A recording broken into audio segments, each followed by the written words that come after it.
Hello students, just a quick video to help you go through any hypothesis test process. So what I'm going to do in this video is show you how to do an hypothesis test when we are comparing a sample value to a population assumed value to a claim.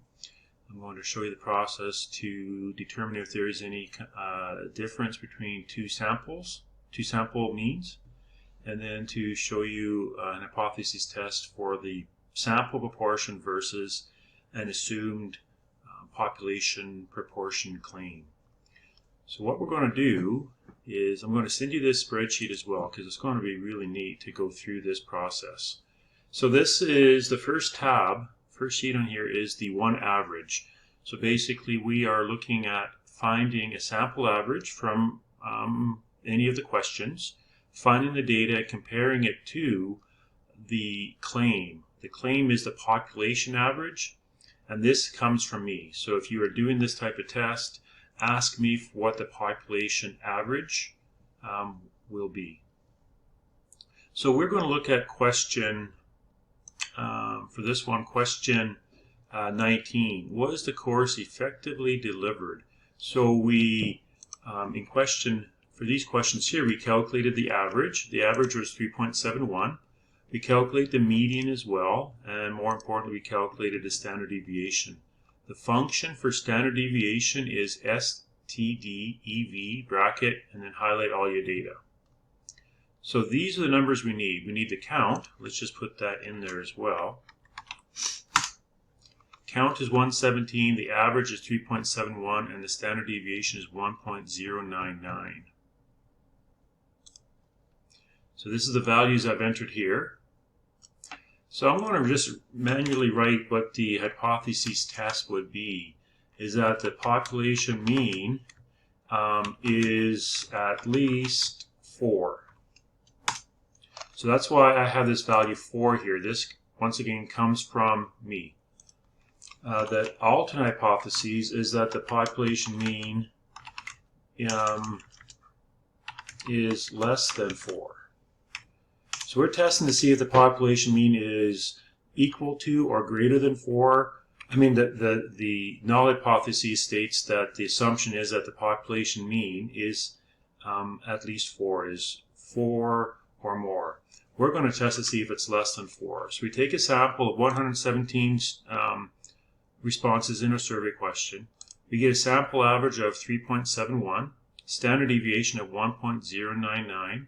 So we enter these numbers in here. We enter the tails, or if it's one-tailed or two-tailed. Remember, the keywords for one-tailed are going to be more than, less than, or at least. Two-tailed test is we are testing to see if it is equal to, or the claim is that it's equal to, and the alternate hypothesis would be that it is not equal to. So this is definitely a one-tailed test. So basically the things in yellow, you manually enter. The blue comes from me. You would manually enter that after I tell you what that is. And then the spreadsheet's going to calculate the critical value. It's going to calculate or calculate the test statistic. But more importantly here, it gives you the p-value. And remember our decision rule with hypothesis testing. We are going to reject the null hypothesis if the test statistic is greater than the critical value, keeping in mind that we're going to look at the absolute values for these. So 2.85 is greater than 1.658, so we would reject the null hypothesis. We can also make the same decision by looking at the p-value. The decision rule for the p-value is to reject the null hypothesis if the p-value is less than 5%. So this 5%, that's going to be standard for all of our hypothesis tests. So the p-value is 0.0026 or 0.26%, far less than that threshold value of 5%. So once again, we're going to reject the decision. Rejecting the decision basically means we can, let's just change that color. We can basically just let's red that out. Basically, rejecting it basically means that we have refuted the claim. We are left with this hypothesis, is that the average, population average, is actually less than 4. So when you are reporting this test, most of this can go into an appendix. When you are reporting it in your report, I would include the p-value. P-value for running this test was 0.0026, which led us to the conclusion that the population average, the average of every single student, if we had surveyed every single student, basically we would say that the p-value has led us to the decision that the average of the population average is less than 4. So that's how we do a one average test. Let's go back to our data, survey data. So for question 19, if the claim was, if someone in management believed that the average response was going to be 4, at least 4, which going to be agree or strongly agree. These are the choices here. We have enough evidence to basically say that the average average is less than 4. So if management claimed that, hey, I think that course is being effectively delivered, average response is going to be 4 or more, we have claimed that we have tested it's actually less than that. So let's go on to a two-tail test. Not a two-tail test, a test dealing with two hypotheses. So we're going to look at a test dealing with two samples. We're going to see if there's a comparison or a significant relationship, if one value is greater than the other value. So we're going to look at question 22 and question 23. Question 22 basically stated that the student is satisfied with the use of lockdown browser. Question 23 is that the lockdown browser causes me additional stress and exam anxiety. So here's the numbers we need. We need the count for each question, we need the average, and we need the standard deviation. So go back into our spreadsheet, go to the two averages. In yellow we have entered these values, the sample average, the sample standard deviation, and the sample size for each question. So sample 1 is basically question 22. So I can put that up here as well. So that's question 22. Question 23. It does not matter which question becomes which sample. The null hypothesis is that population mean from 1 equals the population mean from 2. Alternate hypothesis is that the population mean from 1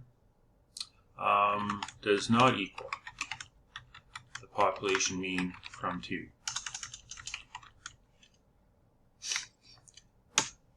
So the assumption, the null hypothesis basically coming from someone in the college or myself, basically saying that we believe the average response from question 22 and question 23 are the same. That's what the null hypothesis states.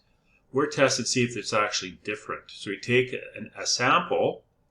Sample 1, question 22 had an average of 2.71. Sample 2, an average of 4.07. Those are big differences. We include the standard deviation, the sample sizes.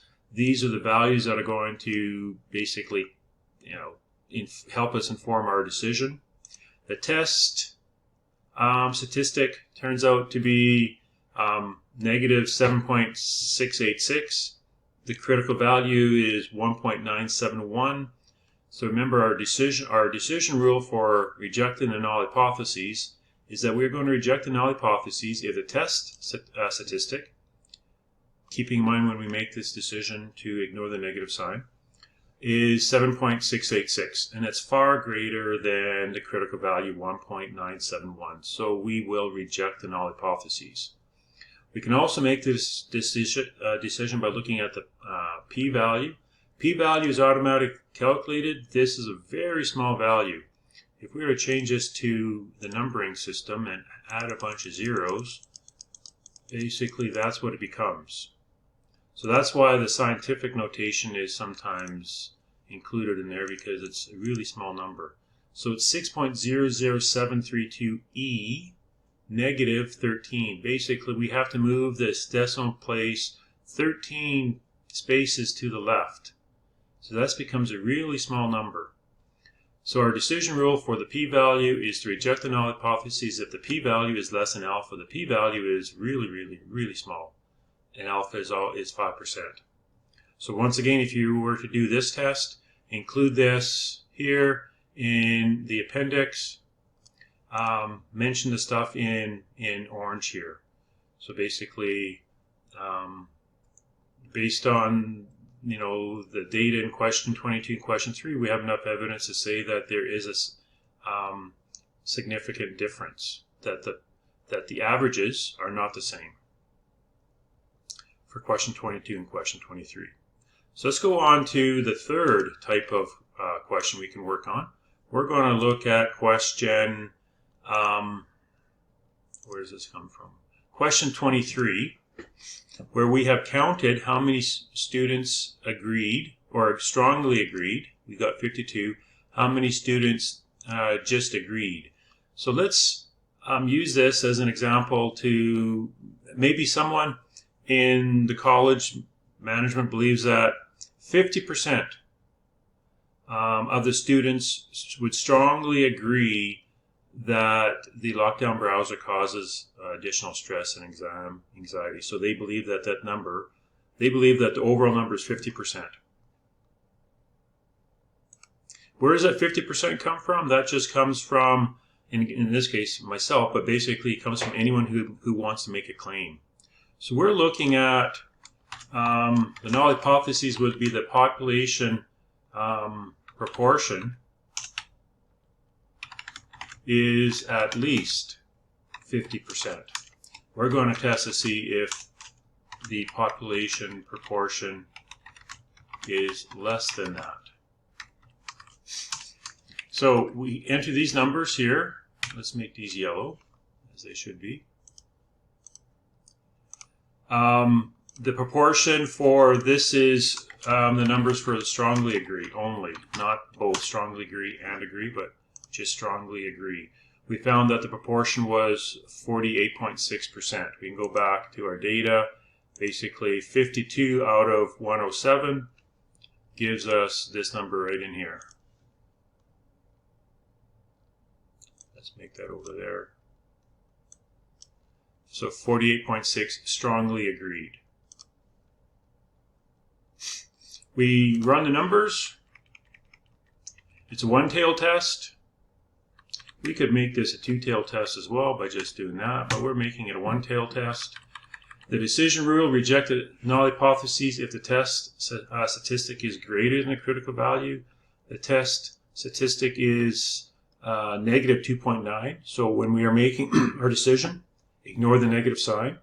So the test statistic negative 2.9 is not greater than the critical value. So it leads us to make this decision. Do not reject the null hypotheses. We can also make the same decision by looking at the p-value. P-value is 0.386. It is not less than 5%. This is 38.6%. Not less than 5%. So once again, we are not rejecting the null hypotheses.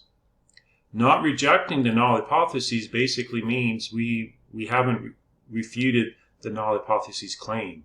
So we can't say that it is less than 50%. Statistically, it is 50%. It's basically we have evidence to say that it's at least 50%. So in your appendix, basically showing this in your report, alluding to the p-value, based on the hypothesis test, we cannot claim that it's less than 50%. So null hypothesis is viewed as being not wrong. Let's just say that basically we don't have enough evidence to say that the population proportion is less than 50%. So that is the three types of hypothesis tests that you may do. Some of you in your marketing research proposal mentioned doing hypothesis tests. So this would be the sheet you need and the process to do that.